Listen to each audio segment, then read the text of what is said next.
Okay, so the first pet I ever had was a betta fish. I honestly don't even remember its name. I was really young. I was like in kindergarten. But I had it for a couple of years, and it was like a blue betta fish in a little bowl. And because I was so young, I couldn't like clean out the tank myself or anything like that, so my dad would help me. Or he would do it, and I would always watch him.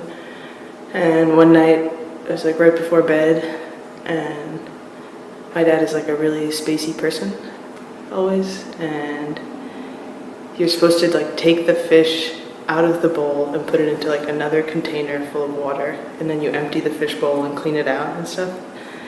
And I guess that night he forgot to take the fish out and put it in another bowl. So I was sitting there like by the sink, like watching him get ready to clean the fish tank, and he just dumped the fish tank down the drain, and my fish was still in it, and I watched my fish go down the drain.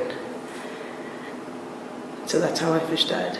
And I was really upset, but I knew that my dad felt bad, and I don't know. Now it's a funny story because it was just a fish, but that's like a vivid childhood memory, like leaning over the sink and watching it go down the drain. And then the next pet I had after that was a couple years later. When I was in 3rd grade, I got this parakeet, like a bright blue parakeet. Flippy was the name, flapped its wings. And I had that bird for like 2 years or something. And it died, like one day it was just like dead at the bottom of the cage. And they say that parakeets get like a weird kind of mouth cancer sometimes, like around the age of 3. And that's exactly when this parakeet died. So I think that's what happened.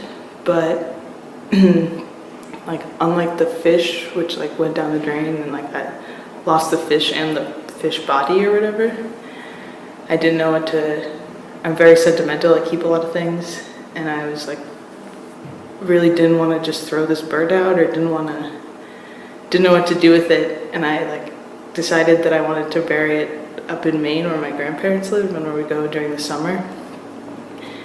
And so I put the bird in a little Tupperware container and put it in the back of my freezer.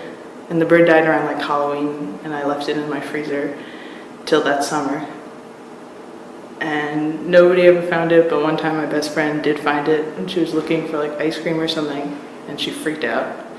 And she still brings that up sometimes, that I kept this dead bird in the freezer for months and months and months. But we drove it up to Maine, and I buried it there. So that was that pet.